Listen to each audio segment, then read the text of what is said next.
The beheader with the British accent, who on videotape is believed to have beheaded journalists James Foley and Stephen Sotloff, British aid worker David Haynes, British taxi driver Alan Henning, and American aid worker Peter Kassig has now been identified. So who is Jihadi John? The Wall Street Journal's Jason Bellini joins us. Jason, nice to see you. And who is this killer? Well, his name is Mohammed Emwazi, and we learned quite a bit about him today. But first, this is kind of interesting. The British authorities and U.S. intelligence officials have known who this man is for at least several months now, but it just became known to the public today. But actually, British authorities have actually known the identity of this particular individual, Mohammed, since 2009. He's been a person of interest to them. And we had a very interesting development today when someone who actually knew Mohammed, a man who's a researcher with a group called SAGE, they call themselves an intelligence group, a human rights group that supports, that's against the war on terror. And they were saying, well, you know what, he was a really nice guy, but it was the police and all the interrogations that he went through at the hands of British authorities and British intelligence that caused him to become radicalized.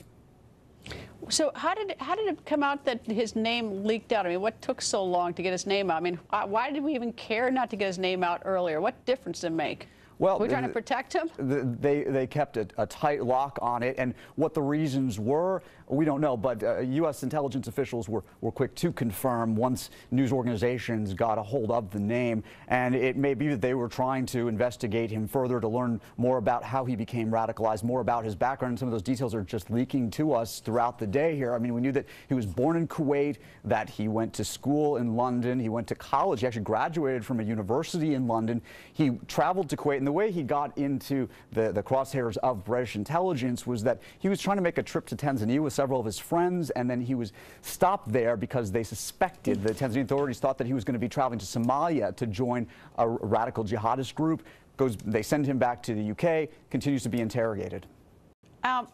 Since he is from the UK, has anyone spoken to his parents, his family, to see what they think about him? Well, the same researcher from SAGE, and they say they're shocked. They had no idea, and they knew that he had left and told the police several weeks after he had left home that he was missing, and the police then told them 3 months later that he had gone to Syria, but they didn't say, hey, your son is Jihadi John. They found out apparently today.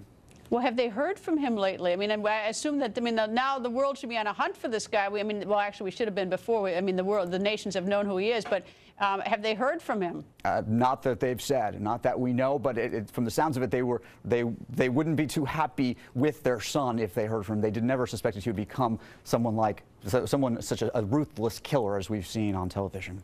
Yeah, and that's exactly right, ruthless. I mean, it's stunning that anyone could be that cruel. Jason, thank you. Thank you.